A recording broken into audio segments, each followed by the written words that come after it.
Welcome to Knicksfandom. This is an independent New York Knicks fan-based podcast, which was created by fans for fans. The show is hosted by Blackwell, Danny, and Flau. They'll discuss the issues surrounding the Knicks, the NBA, and various other sports-related topics. Join us. It's going to be a heck of a ride.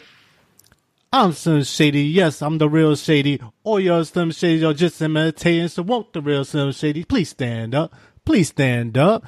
And there's a reason I picked that song, listeners, because I want the real Cleveland Cavaliers and real Golden State Warriors to please stand up. This is episode 46 of our podcast on Knicksfandom. As always, I'm your host, L.A. Blackwell. Hope everybody out there doing great. Glad to be joined by co-host Flo. How you been doing, Flo? L.A., I'm great today, brother. How you doing today, man? Doing good, doing good. Also glad to be joined by my fellow coach, Danny D. How you been doing, Danny D? I'm good, LA. What's going on, man? Doing good, fellas. We got some great topics to talk about. And we're going to get right into our first segment, known as NBA Talk.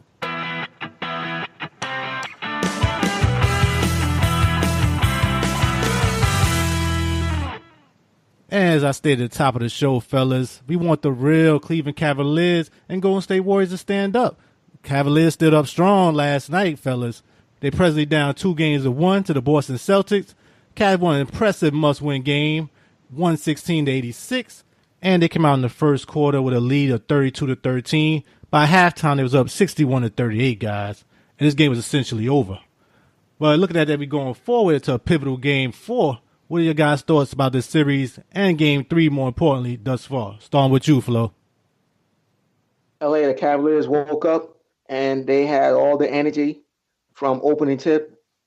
They won that game more, and they won it. At the end of the day, the role players stepped up for the Cavaliers, and that's what you need. LeBron, Kevin Love, they can't do everything by themselves. They're going to need help. So, excellent job by the Cavaliers getting that win. I expect them to win on Monday night. So, excellent job. All-around effort by the Cavaliers. Excellent job. Yes, definitely was. Must-win game, like we stated earlier. And, they had to show up. Well, this season has been over. What you think about Danny D? The role players like George Hill and J.R. Smith coming out of his slump, 11 points, shouldn't be out of slump. That's still a slump to me because you're getting paid over $10 million to play. But those guys stepped up and gave a lot of effort. The same thing, Kyle Korver coming out there, having 14, 4 from threes, and 5 field goals. They're doing real good. And hopefully it can translate to Game 4 so they can tie the series up 2-2. Yeah, they definitely did. It's a big difference from how the Raptors series was and even the Pacers series. LeBron, he's doing his thing. He had some big points the game before that, 40+. This one, 27, still put up some good assists as well. But you definitely got a lot of more distribution. And like you stated before in our other podcast, Danny D, you were saying that Al Horford and Tristan Thompson's going to have to play him well. And this game he did. He had 23 minutes. Both of them had 7 rebounds, 0 assists for Thompson. Al Horford had 4. But Thompson had 10 points and Al Horford had 7. You need definitely more out of Al Horford. You got to bring it. He's the leader of that team, and you expect more of him going into that. But I think the big difference was the 3 days of rest. This team is an older team. You saw them. They actually look quicker, more aggressive than Boston did. And Kevin Love had 14 rebounds, 13 points. Kyle Korver did his thing, 14 points as well. And you also got him some on the bench from Clausen and Nance. Clausen got 9 points, and Lance had 6 points and 8 points and 6 rebounds. So that was a big thing to me versus what you had from Boston. Morris, the a.k.a. LeBron stopper, didn't stop anybody this game, fellas. 5 rebounds, 9 points, that's not going to get it done. And Jaylen Brown, to me, he's like the barometer of that team. 21 minutes, 2 rebounds, 1 assist, 10 points, that's not going to get it done. You expect that of young guys, and they kind of came back to earth in this game. And just look at it going forward. This team struggled somewhat throughout this game, but I don't know how it's going to go for the series. What you think about that, Danny D? How does it look going forward? It's going forward. The terrorists said they were supposed to get their butts whooped. But yeah, you're supposed to, but not get beat like that. Y'all played horrible. And the thing is, y'all got 3 days rest, and you're a younger team. So I don't know if the game plan come through. Defensively, y'all was giving up dunks. They were just dunking on people. So going forward, they have to see where they can set up and see defensively what they can do. And what are your thoughts, Flo, thinking about this series going forward with the Cavaliers and the Celtics going to Game 4? Yeah, L.A., you mentioned 3 players that didn't play well for Boston. Jaylen Brown had 10 points. Al Horford had 7 points. Marquise Morris had 9 points. That's not going to get it done when you're playing the Cavaliers. They need balanced scoring in order for Boston to win the series. That's what got them there in the first place. Once they lost their two major stars, Gordon Hayward and Kyrie Irving. Moving forward with the series, I want to see more and more Greg Monroe. That's what I would like to see for Boston. Put him out there, man. Let him go to work against Tristan Thompson and Kevin Love. Get these guys in foul trouble. That's what I want to see. I want to see more Greg Monroe. But LA, let me mention some stats real quick, courtesy of NBA.com, of where Boston lost this game. Real quick. Boston shot 39% from the field, 29 to 74. The Cavs shot 37 to 76, 49% from the field. 3-point shooting. Celtics shot 6 of 22 for 27%. The Cavs shot 17 for 34. Rebounds. The Celtics had 34 rebounds. The Cavaliers had 45 rebounds. Assists. Celtics had 16. The Cavs had 23. Steals. Celtics had 4 steals. The Cavs had 9 steals. Turnovers. The Celtics had 15, and the Cavaliers had 14. Gentlemen, all in all, we got to see more Greg Monroe. Celtics can't turn the ball over, and hopefully they get more contribution from the players. LA, you mentioned before, Jaylen Brown, Al Horford, Marcus Morris, in terms of balance scoring. Hopefully the Celtics can leave with a 3-1 series lead. If not, it's going to end up becoming 2-2. Yeah, you made a lot of good points there, Flo. Greg Monroe played pretty well, so I think he had like 10 points. I think the only thing they're a little worried about is the size, because then you're starting to play a little bit more to Cleveland's advantage with that, and they're going big, and they're trying to kind of spread them out and make them do a lot of switching and stuff. So I think that's the issue with that a little bit. But I would definitely do like you said as well, give them a little more touches, give them a little more inside as well, change it up on them.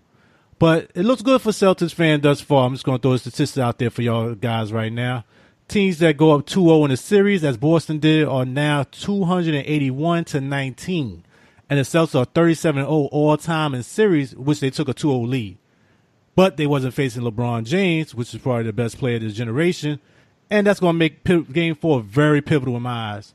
Because if you could win this game right now, you're pretty much letting this series be over with to me. But you let Cleveland come back and tie this up 2-2, basically the best out of 3 games, that's a lot of pressure put on a young team like that. To me, some of the main keys are, like you stated before, Danny D, that matchup with Horford and Thompson. Horford got to come up on top with that, man. If he doesn't, it's going to be a long series for Boston because he's the catalyst to me. Also got to continue to attack LeBron. He didn't really get no press on him. You got to make this guy play defense, both sides of the ball, make him run. You really didn't see that this series. I think another issue is there's only one game between this series versus last game. It's 3 days of rest versus 1 day. That's going to make a big difference, I think, in this next game. They got to take advantage of that. Also, you got to make Thompson and JR shoot the ball. JR shot okay last game, but you got to continue to make them shoot, especially LeBron as well. You can't let these guys drive, post up all day. That's going to be a big problem. Play aggressive defense, make them run. You're the younger team. You got to take advantage of that. And like you said in the other game, you got to shoot the ball better. Like Flo stated, 39% from the floor, 27% from three-point land. That's not going to get it done, especially with Cleveland getting 6 players in double digits, guys. 6 players, man. That's way too many guys getting points on that board, especially with Morris not playing well and Jaylen Brown not playing well. But, that's one game. You got to expect Steven to make these guys step up, and we'll take it from there. I just want to jump right into the Houston and Golden State Warriors series in the Western Conference Finals. Thus far, that series tied 1-1, and the Rockets basically destroyed the Warriors by a score of 127-105 in Game 2. Houston led every quarter, fellas. What are your thoughts about this series thus far? Starting with you, Danny D, this time. Oh, then Houston made it competitive now. Now they threw the book at him. They threw different looks. P.J. Tucker, Eric Gordon, and Paul, they came to play. And also Trevor Ariza. And they threw and they exposed Steph. They exposed Steph on the pick and roll, and he couldn't defend. And, they gave Golden State a taste of their own medicine. Let's see how they come back and revive in Game 3. Yeah, that they do what they're supposed to do. They're trying to make this a series. What you think about it, Flo, thus far? Yeah, LA, no surprise. I think I said this in last week's podcast. If you're the Rockets, you gotta go at Steph Curry on pick and roll. So no surprise. The series is even at 1. No surprise at all. You say no surprise? I'm a little surprised. No surprise. No surprise. The series is even at all right now. No surprise whatsoever. Let me pull out some stats real quick. Courtesy NBA.com. Real quick. Rebounds. Rockets 47, Warriors 36. Assists, Rockets 23, Warriors 21. Steals, 8 steals for the Rockets, Warriors with 6. Turnovers, Rockets with 13, Warriors 15. Field goal percentage, Rockets 45 of 88 for 51% from the field. Warriors 39 of 85, 46% from the field. 3-point shooting, the Rockets were 16 of 42, 38%, while the Warriors were 9 of 30 for 30%. Also, gentlemen, Draymond had 6 points. Klay Thompson had 8 points or 3 of 11 shooting. Eric Gordon had 27 points. In order for the Rockets to win this series, they need more and more contribution from Eric Gordon. He's got to get busy in this series. He's got to have 3 more games like this for him to really win this series. No, totally agree. Totally agree. And the big thing is with this game is always when the ball goes on hold, the game is a lot easier. That's just how it is. You had basically about 5 plays, I should say. 5 plays in double digits looking at Houston with Trevor Ariza, 19, P.J. Tucker, 22, Harden, 27, Chris Paul, 16, Eric Gordon, 27. Going with Kevin Durant, who only had 38 for the Warriors. Steph Curry had 16, and Klay Thompson had 8 points. 8 points ain't going to get it done. That's abominable for Klay Thompson. He's too good to be doing that. And like you said, guys, they hunted Steph Curry down like Predator, man. They was all over that guy. Every pick. It was like a schoolyard bullies, man. They basically put him out there in the middle of the ocean and just had that guy chasing them, going around picks. It was time when Steph Curry was scared to come out there and guard Harden, man. They double screened him just to make him come out there and switch. And he just got, he got abused, man. He literally got abused out there. And, Cleveland is very good for that. I think they exposed a lot of that in the series finals before the last couple of years. But they definitely took a page out of that playbook. And they definitely exposed Curry. And if Curry's not dropping points, 16 points ain't enough to balance out that horrible defense he was doing. So they definitely got to do a better job with that. Also, the motion offense. Golden State is known as one of the best passing offense out there, up there with the Spurs. The Spurs only have an offense better than them, to me. And you didn't see that. You saw too much isolation, too much Steph Curry one-on-one, too much of Kevin Durant doing his thing one-on-one. 30 points, that's great. But if nobody else is doing nothing, that's not going to get it done. Bad defense on switching, not helping. It was sometimes seeing Kevin Durant just gave up on plays when they saw Curry's getting burnt so many times. He just got tired of helping him. And also, Green and Iguodala, like you stated, Flo, they are 0 for 5 from threes in the last 2 games combined. If you could just leave them guys open, they're not bringing anything offensively, that strengthens the entire defense. You could just really target them guys. So they got to step up and do that. They got to do a much better job going to that series. But what else do you think about this series going forward, guys? Starting with you, Flo. LA, like I said before, Warriors are home tonight. For them, Curry's got to get busy. Thompson got to get busy. Draymond Green's got to get busy. Draymond, like I said last week, Draymond's gonna have to knock down some jump shots, some threes, make Kapala move out the paint and come guard him outside. Klay, like you said, LA, you mentioned before, he's too good of a player to score only 8 points in the series. He's not a role player. He's a star, and he's got to get busy. He needs to have at least 20 points. Nah, you hit it on the head. Hit it on the head, Flo. Anything else you want to add there, Danny D, looking at this series going forward? You said 0 for 5 for Draymond Iguodala. Isn't Draymond Green the All-Star? Oh, man. Isn't he an All-Star? Paul George say something about that, man. It cost him his money. But Ain't that right, Flo? Draymond's the All-Star. That's right. Man. He's super defender. I ain't seen so much super defense in that second game from him, though. PJ Tucker them, though. That's a lot of points to give up, man. What else you want to add there, Danny D? Oh, that's about it. They're gonna have to step up. But if PJ Tucker, I don't know. My only thing for Houston is I don't know if PJ Tucker and Eric Gordon can keep this up for another 3 games. That's the only thing because they were at a high level. I don't know if they can keep that up for another 3 games. We'll see. Yeah, I hear you, but at least it's competitive now. Like you said, this is actually a series, and it's going to be up and down because both of these teams can score a ton of offense, a ton of points, and that's going to be the big difference. Who can, put their pressure on them defensive-wise, and like you said, who can put that ball in the hole, especially like you stated, Flo, with Eric Gordon. He's a big key to the series to me, I think, as well. But that's pretty much it for the playoffs thus far. And I kind of want to change gears, fellas, and talk about a historic event that recently happened regarding a recent ruling with the U.S. Supreme Court in which they passed and overturned the previous federal ban on sports gambling. Now, I want to give our listeners a little background information, so bear with me, gentlemen. This is from AJ Perez of USA Today Sports, and I just want to give a brief summary in case some of our listeners haven't been following so thoroughly regarding this, but it's going to affect sports and NBA in a big, big way to me, so I definitely want to bring it up on today's show. And basically, the U.S. Supreme Court agreed on Monday to allow New Jersey bid for sports betting as casinos and racetracks, effectively ending prohibition on a $100 billion industry and striking down restrictions on wagering outside of Nevada. The U.S. Supreme Court ruling in favor of New Jersey on Monday effectively killed the Professional and Amateur Sports Protection Act, also known as PSPA, the federal law that essentially limited sports betting to one state for the last 25 years. PSPA was declared unconstitutional in a 6-3 decision, meaning it will be up to the states, including New Jersey, which has sought to establish sports gambling for years, to decide whether to allow residents to bet on sports. And going forward, here's a breakdown what the ruling by the nation's highest court basically mean. PSPA was signed into law by President George H.W. Bush back in 92 and 93. It went into effect in January. Nevada was the only state at that time the bill became law that had widespread state-sponsored sports bettors, and 3 other states at that time was limited betting, which was Oregon, Delaware, and Montana. PSPA didn't allow sports betting because that was already illegal. Rather, PSPA banned states outside those given exemptions from regulating and taxing sports betting overall. So despite the PSPA existence, the American Gaming Association estimates at least $100 billion a year is gambled on sports in the U.S., and 97% of that amount was betted legally. So now with this basically occurring, the PSPA stricken down states now can establish their own regulated sports betting.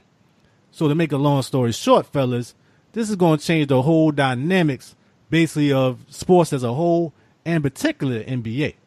So I basically want to see you guys, what do you guys think about this going forward and looking at this overall, starting with you this time, Flo. LA, at the end of the day, this is all about money. All right. The negatives of this, you're going to create a gambling addiction by people overall. You're going to see a lot of people that's going to, that's willing to bet their paycheck on games. You're going to see a lot of poorly made sports bets. Positives, really more so LA, the positives for the people that's going to make money out of this, really, in reality, which means more tax revenue, more viewership, more advertising. And when I say more viewership, people that never watch sports before, they're going to be more enthusiastic to watch sports because they probably bet on these games. Advertising revenue is going to go up. You're going to have a lot of people that's going to try to promote other things, other products, et cetera, et cetera. Yeah, you hit it on the head, man. So it's going to definitely change the face of sports a little bit to me, in a lot of different ways people not even thinking about it right now. But what you think about Danny D? You can get to the bit, it's going to change the ways, but look, when we talk about it and we look at it, fellas, the positive, negative, the biggest thing people are saying, oh, people gamble, they're going to do it anyway. No, when you do it for the mass of the people, this might be a whole different show, but you're not doing something for nothing. You're not doing it for the benefit of the people because we're not gaining. For you to make money, that means if people are making little bets, that means the people on top, it must be us. They're making 100 times more of the bet that we're making. Right? They said for casinos and things. I never knew that Dan Gilbert owned 2 casinos in Ohio. Ohio has 4 casinos. Dan Gilbert owns 2. That's great. That's not a conflict of interest? You understand what I'm saying? So now with the wages and stuff going up, who's to say? I don't know Dan Gilbert personally, things like that. Who's to say what money splits in, comes in with bets and stuff like that? How do we know where the money's going now? How's that not a conflict of interest? You're betting at your own casinos and things like that. But I'm just saying, when it goes down to betting and things like that, they're like, oh, it's good for the people. Nah, man.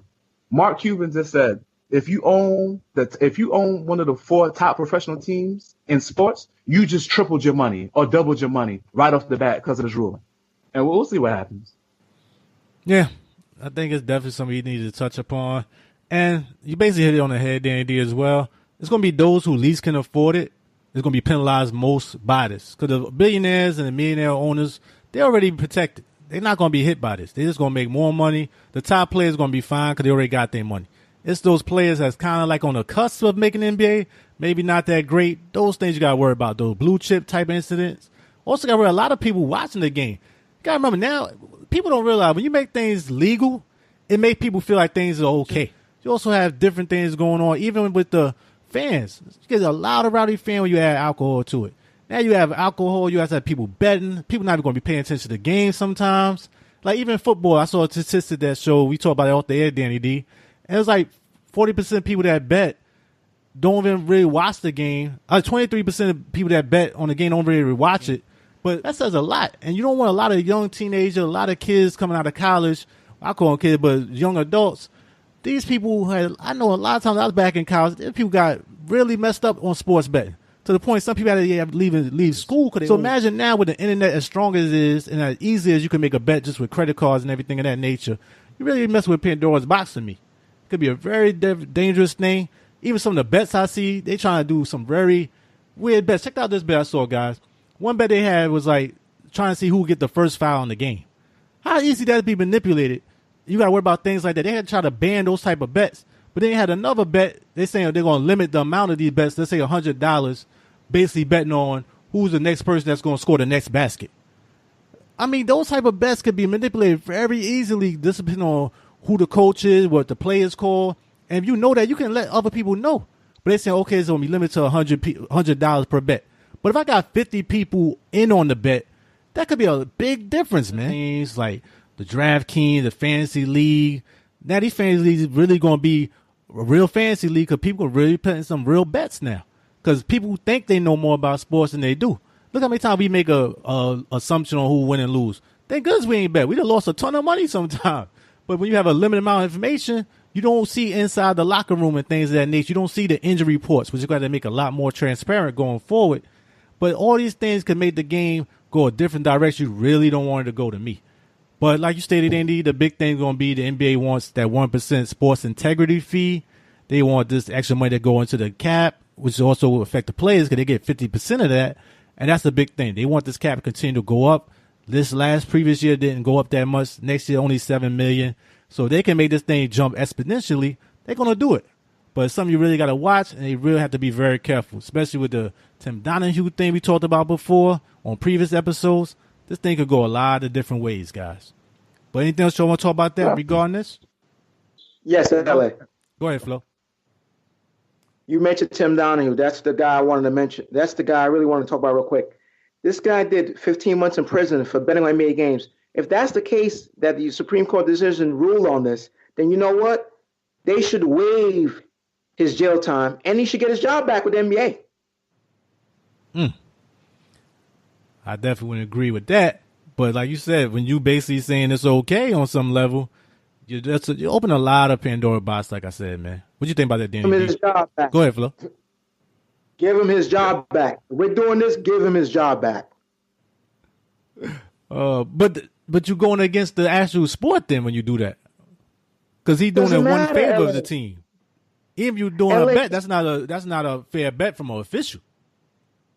LA doesn't matter. You're legalizing sports gambling. Give the man his job back. He did time for what? For something that that's by the Supreme Court is made legal, and he did jail time for this? Oh, hell no. No way. Give him his job back. Give the man his job back. No way. But that still would be illegal. You can't do that as an official. You're supposed to be impartial as an official. Doesn't matter. You making it legal. That means anybody could bet on the games. You're making it legal. Even the water boy could bet on the games. And he's got insight on guys that's hurt. No. Give the man his job back. You're going to do this, give the man his job back. He should be reinstated, and you should give back the money that he lost serving time in prison. Back pay. No way. Give the man his job back and give him the back pay. What'd you say about that, Danny D? Oh, no, they're not going to do that. Because the thing is, because he's betting against the things that he's refereeing. Because, like you say, you have to be unbiased and impartial. So you're supposed to have, quote unquote, air quotes, an agreement to be, have the integrity of the game to keep it up. But also on that, you got to forget about the NBA. What about the NCAA? What about those kids that's playing basketball and things like that? And the nature of how things going with recruitment, things like that. What's going to happen with that now? It's very slippery slope. That's the thing. And you're $1 billion industry. I mean, I know you want your money, but you can't go after every dollar sometimes. Because once people start realizing this is not on the up and up, and that start happening, you lose the whole integrity of the sport. And you're going down that slope of this professional wrestling and everything of that nature. I think like we stated before in previous podcasts, I think he's still thinking very short-sighted with me. The golden goose, I should say. But I think you're thinking very short-sighted. But, we'll see as it goes along. And as we saw even recently with that NCAA scandal, with a lot of players getting caught up. So imagine like that 11, 12 play on the bench when it would be worth millions on NBA level. That's a huge risk you're taking to me. But, we'll see what happens as we go along, and we definitely will talk about it more as we go forward with the show. Listeners, like I stated, always, make sure to leave your comments in the comment section. Tell us what you think, if you agree or disagree. And pretty much I think that's it for that topic, fellas. Much appreciated on that. Some other potential, NBA news that recently came about was a potential NBA draft trade talk between the Phoenix Suns and Memphis Grizzlies. Phoenix Suns are basically talking about they may be open to trading the top pick overall, and also Memphis Grizzlies are talking about they may be trading the 4th pick, rumors-wise, overall. Draft. So on with you, Danny D. Oh, for the Suns, I don't know what they need to trade to. I don't know, like we discussed with LA and Flau. Trade to who? For what? If I'm a player, why would I want to go to the Suns for? And what acquisitions they're going to get with a number 1 pick? If it was if it was somebody after a certain that was like a number 1 pick, like a LeBron James or something like that, if I'm a team, I'm definitely going for the trade. But if I'm another team, I'll let the Suns keep that pick, and you can. And the same thing. Oh, forget about it for Memphis. Good luck with that. I'm not trading nothing with y'all. Y'all can just keep that, and good luck with your future endeavors. Oh man, thank you, Danny D. What do you think about it, Flo? I know you got a lot to say about Memphis. LA. Phoenix, sit tight, hold the number 1 pick, do your research. Memphis, whether they keep the pick, they trade the pick, it doesn't matter. They need a lot of help, man. Listen, that team is cursed. They fired Fizdale, that team is cursed. Let's be honest. That team is cursed. They ain't going nowhere, man. Please. They can keep the pick, trade the pick, whatever. They can do whatever they want with it. They're not going nowhere. No free agent is coming to Memphis. No way possible. LeBron James ain't going to Memphis. Kawhi Leonard ain't going to Memphis. Klay Thompson ain't going to Memphis. So why is there a team in Memphis? That's the first question I'd like to know. They don't need an NBA team over there. They're not focused on winning over there. It shows. They're not focused on winning. This team stinks. They keep investing their money on players that are hurt every year. They have their money invested in Mike Conley Jr., Marc Gasol, Chandler Parsons. This team's not going nowhere. I can care less. They have a new coach in JB Bickerstaff. And they're not going nowhere.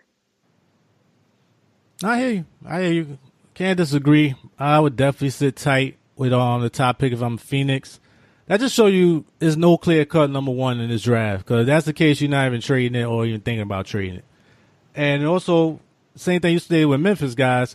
This team need a lot of help, man. Both these teams do. So to me, I get on one level, you want to trade down and get as many pieces as you can. Maybe pick up another one late first round or something. But because I don't think the draft is that great, like that superstar talent throughout the whole draft for the first round, you better just get the best player you can at this point. Unless it's some player that really stand out that you think you could get maybe 3rd or 4th pick with the Phoenix. But the way this draft is, you're not really sure where the guy's going to go. They may pick on need. They may pick on talent. A lot of these players got one Achilles heel or another, depending on how well they go as they move forward in their career. Some things stand out real well. Some other things you got a little bit of worry about. So I think that's the thing you have to look at and kind of just slow down like you stated, guys. But pretty much I think that's it regarding those rumors until it get more substantiated. I don't think much more we can really say about that going forward. And the other thing I want to talk about is Milwaukee Bucks recently hired former Atlanta's head coach Mike Budenholzer to a 4-year deal. What do you guys think about this pickup by the Milwaukee Bucks? Starting with you, Flo. LA, that's a great hire by the Milwaukee Bucks. I know they sat down. Mike Budenholzer actually sat down and I believe he had breakfast with Chris Middleton and Giannis Antetokounmpo, the Greek Freak. Everything went well, and then he signed he started to go to work and negotiate on a contract after his breakfast with both gentlemen. So, excellent deal. They needed a face because they're building a new arena. They have Giannis. They have Chris Middleton. They needed a third face, and Budenholzer is that third face. The sky's the limit for this Milwaukee Bucks team. This is a great hire by them. Great hire. This is a guy who coached the Atlanta Hawks to the playoffs every year, with the exception of this season. This guy's a good coach. Came from the Spurs organization, 17 years as assistant coach under Greg Popovich. It's a good hire by the Bucks. Okay. How about you, Danny D? This is a good hire, 4 years, and he's inheriting a team that went to the playoffs, and he has a core group of young guys. Like you said, Anthony Pupo. You can also got the Jabari Parker, if he stays healthy. Chris Middleton. So hopefully he can rally these guys and use his tools that he got from Popovich and get these guys going and see where they end up in the East now. Yeah, I totally agree with you guys. It's an old saying, sometimes it's better to be lucky than being good. And these guys were definitely lucky. Budenholzer kind of just fell in their lap. And this is great for the Greek Freak, you know. He needed a coach that really would coach him. I think that's a big difference that's going to help him down the road. A lot of these young guys don't really get that great coaching early on. He's spent 17 years as an assistant under Greg Popovich, so he knows what he's doing in that regard. He also was president of operations before with the Hawks, so he knows the ways of the NBA from top to bottom. He won NBA Coach of the Year award after a 60-win victory regular season and a trip to Eastern Conference Finals back in 2016. Also, the Hawks reached the playoffs in 4 of his 5 first seasons. They recently lost 24-58 last season, but that's basically that team was basically ripped to shreds, and that team never really had nobody. It was rebuilding, which is why he wanted to be out of there. But this is definitely going to help them. It's definitely going to help this organization, and this definitely a great facelift to the team. He can teach these young guys the right way to play the game, and I think it's a perfect hire. He's the guy I wanted if we didn't get Fizdale for the Knicks. After I found out he was available, he was my second pick overall. So to me, I think it's a great pick by them. And they're going to get better just by him being there, even without another player on that team. Even the same team, I guarantee he's going to play much better next year. They'll be more disciplined, and he'll get the best out of him because he knows what he's doing, and these guys are definitely going to play harder for him. And the fact they had him and Middleton, like you stated, the Greek Freak and Middleton both showed up during the press conference, that shows them that they are part of the process, you know, that their importance to the team as well is definitely going to help them become more a cohesive unit, I think, going forward. So great pick up Milwaukee. Nice year, 4-year deal. Will show this coach is definitely going to be with this team going forward. So it's just about getting some more players than me. And anything else anyone have regarding this Budenholzer to the Bucks? Anything with you, Flo? You want to add to that? LA, let me say this real quick. The biggest loser in the Budenholzer hire for the Milwaukee Bucks is the Toronto Raptors because they fired their coach, Dwayne Casey, and they still don't have a coach. Dwayne Casey is the hottest coaching candidate on the market right now. And the Raptors fired the best coach. If you think about it, once again, they lose out again. The Raptors are 0 for 2. Always losing. The Raptors, always losing. If you Casey, is there any team that stands out now that Milwaukee is gone that you would really look forward if you were Casey? I mean, the only team out there right now is probably Detroit. Other than that, if he's really not too enthusiastic with that deal, coach him in Detroit, then he should sit out for the whole NBA season. Who's Orlando? Orlando got a coach? Oh, yeah. I forgot. Yeah. Orlando? Isn't it Frank Vogel? They need to get rid of him. They fired Frank Vogel, so they still don't have a coach. They don't have a coach yet. I'll go Orlando. I think that's a better deal than Detroit. I think, to me. What about you, D&D? What you think? Yeah, I will go to Orlando because you got more room to operate with. Yeah, I think I would. And they got a higher pick this year.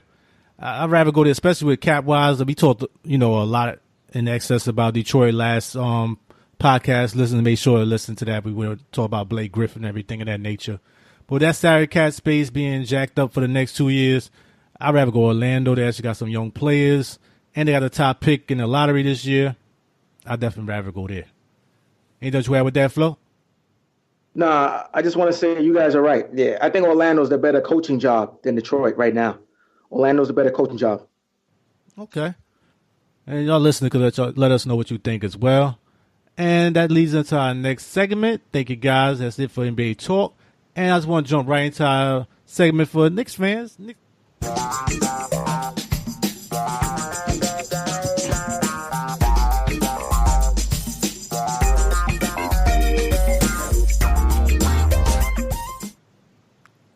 And that brings us to our next segment, which is the Knicks Weekly Roundup.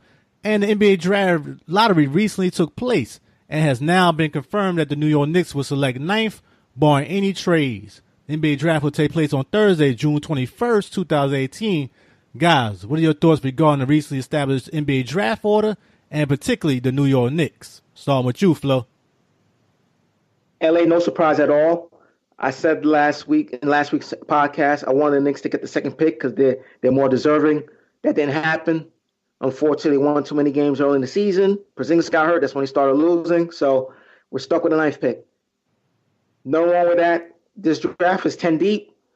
You just got to be able to evaluate talent. That's important. You got to have good scouts and evaluate good talent. So it is what it is. Yeah, at least they didn't move down. That was a big thing to me. That'd have been a really hard breaker with that. How about you, Danny D? What you think about that draft lottery that took place? Yeah, draft lottery. If we didn't end up winning those couple of games at the end of the season, what we shouldn't have won, we probably got moved up and got a higher pick. But, number 9, we have to sit down and analyze and hopefully come out with a good. We need a home run, guys. Yeah, they definitely do. They need some established pieces to go with KP, especially since he's coming off injury. And just for the listeners, I'm going to break down the top 11 picks of how it broke down so far, which was the Phoenix Suns had the number 1 pick, Sacramento Kings had the 2nd pick, the Atlanta Hawks had the 3rd pick, Memphis Grizzlies had the 4th, Dallas Mavericks had the 5th, Orlando Magic had the 6th pick, Chicago Bulls had the 7th, Cleveland Cavaliers via the Nets. Oh, that Billy King keep on giving gifts, man. They had the 8th pick, the New York Knicks had the 9th pick, Philadelphia 76ers had the 10th pick via the Los Angeles Lakers, and the Charlotte Hornets had the 11th pick, just to let you know with that. And also the Los Angeles Clippers had the 12th pick and the 13th pick. So they may combine their picks to try to move up with them, but that's pretty much how it broke down with the lottery. To me, like you stated, it's not that many superstars, right off the bat. You never know as the future goes along. But it's going to depend on where some of these guys go, just talent-wise, how much you put them high on your board. Some people could drop that you may not think going to drop, basically because you're not sure what these other teams are going to do. If they're going to pick what talent or they're going to pick for need. And they pick for need, it's going to be a lot of people moving up that you may not think is going to move up versus just pure talent. And I think that's the big thing going forward. And looking at that, I just want to see what you guys think about potentially, because we talked about Memphis Grizzlies, the Phoenix Suns potentially asking to move that pick. How would you feel about the Knicks potentially moving up or down via trade in this upcoming draft as of right now? What do you think about that, Danny D? Yeah, we talked about it off the air once again. Moving up, it would have to, if we move up, it would have to be moving up to somebody like a number 2. And I don't know what we can give up to move up. Right now, I'll just stay at number 9 and just take our chances at number 9, because we don't know what we have to give up to move up to get it would have to be a top 3. We can't move up to be number 5 or number 4. We have to move up to get a top 3 pick. Yeah, I hear you. And what about moving down? Are you open to that? Nah, we can't afford to move down. We don't have the luxury. We don't have the luxury to move down. Okay, I hear where you're coming from. How about you, Flo? What you think? LA would be great if we can move up, if it's possible. But we got the 9th pick, hold steady. But trade proposal where we might have to move down. I want to put this trade proposal out there. You ready, gentlemen? Yes, sir. All right. It is small forward, defensive guru, Lance Thomas. Shooting guard, Frank Ntilikina. Shooting guard, Damian Dotson. And our 9th pick to the Charlotte Hornets for the 11th pick, and point guard Kemba Walker. What's your take on this, gentlemen? I checked it out on the NBA trade machine. It works. The Knicks are +9, and the Charlotte Hornets will be a -10. What's your take on this, gentlemen?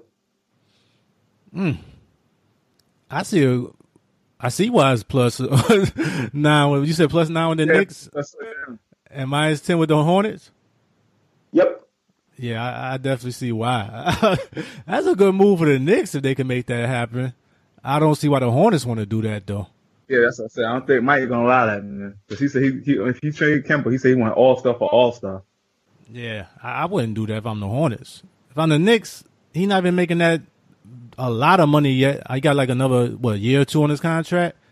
I would jump on that, because I could always trade Kemba if it doesn't work out anyway. So, and I was open to trading for him last year. I would definitely do a deal like that just to move down 2. And then I would try to probably move back up then to somewhere else. If it's somebody else I can really get, maybe with a second round pick, I can move up somewhere, or one of those players you got back. I'm not sure. What you think about it, Flo? I don't have a problem with this deal. I think both teams should do this deal. With the Hornets, they've done a lousy job drafting players. With the Knicks, you have a new coach. It's a new culture. You're gonna possibility that Porzingis is gonna be out for the whole season. Sometimes you just gotta take your chances as the Knicks. You just gotta take your chances, and this could be a great deal for the Knicks. The thing I don't get, why would they want to do that deal just to move up 2 spots? I don't see the reason to give up an all-star player like that in Kemba Walker. If you're the Hornets, you're probably thinking Kemba's not going to resign with you. He's from the Bronx. Maybe he's thinking about going to a contender. Yeah, but he just became the leading scorer of their franchise and everything. They made a pretty big deal about that, and they got a new GM with Kupchak and everything over there. So I don't know. I don't see why I would do it unless it's somebody I really wanted that bad. I think it's not going to be there 2 spots. But I hear where you're coming from. They really think they're not going to move him. I mean, I better keep him, but if I was them, I'd look somewhere else. That's not enough to give up an all-star player like Kemba.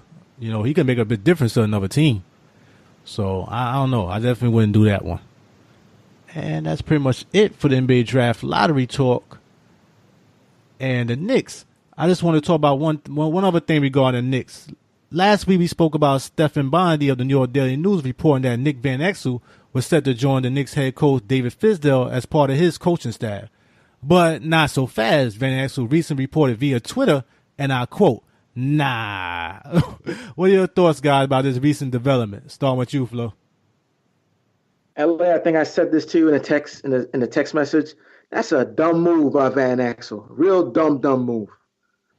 Elaborate, the good thing please. about it, I'm going to elaborate shortly, but the good thing about it, Mike Woodson's still available. The bad thing for Van Exel, again, you're staying in Memphis. Memphis is not winning. They're not going nowhere.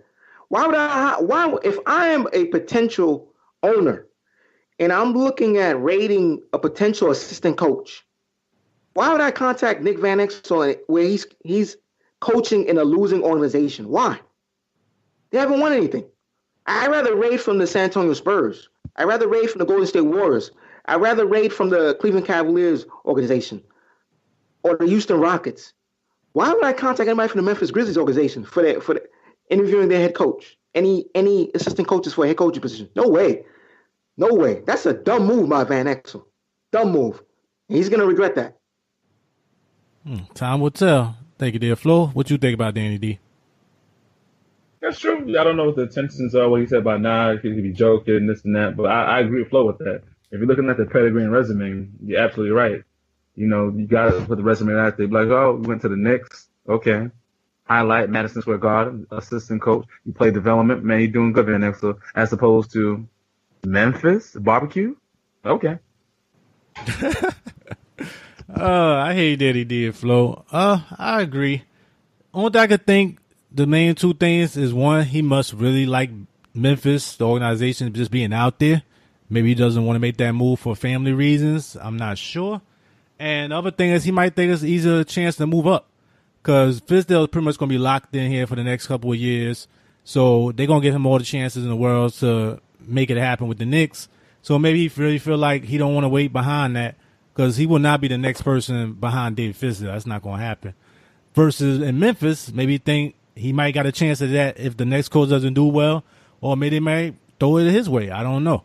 That's one other thing I could think about looking at it from the outside in. But, I was trying to talk myself into it last week, helping the point guards.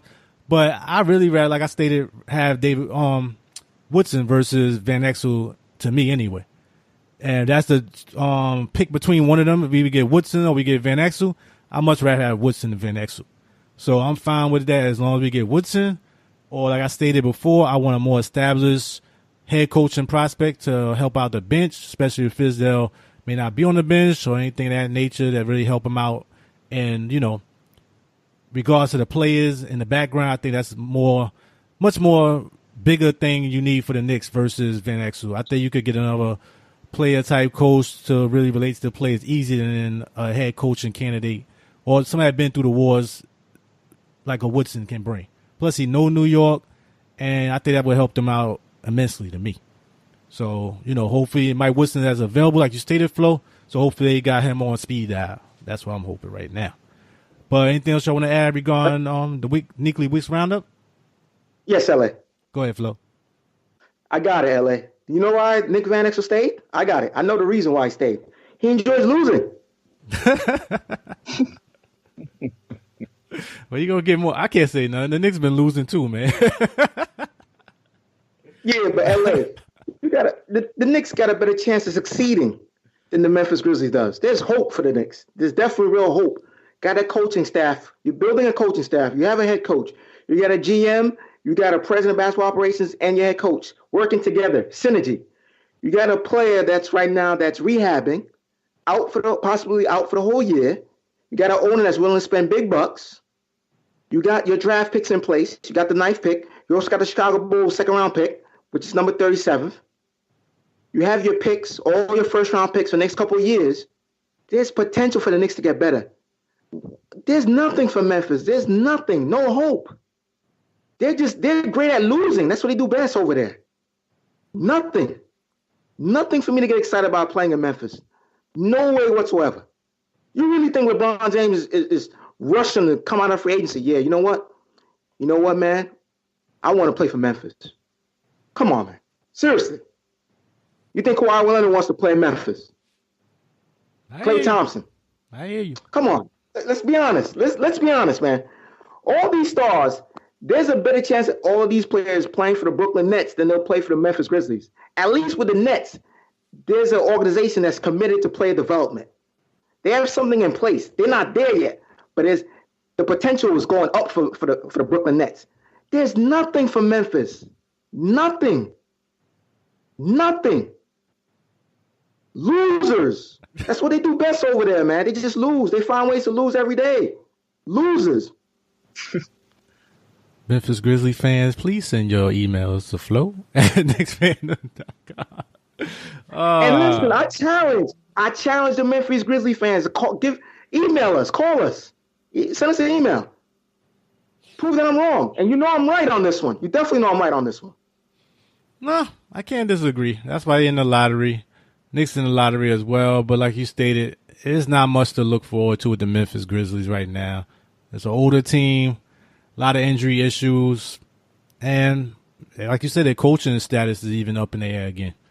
So it's gonna be a long, hard road with them unless something major happens that I really don't see happening right now. But that's how it goes, man. That's how it goes sometimes. You have your lows and your highs. And just looking at that going forward, that's pretty much the end of the show for today, fellas. As we go into our closing remarks. You got any closing remarks for today's show, Danny D? Just want to thank the listeners and thank you guys for the show. Let me be on the show.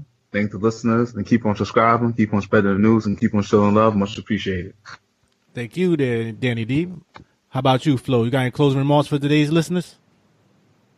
LA, I want to thank all the listeners, old and new listeners.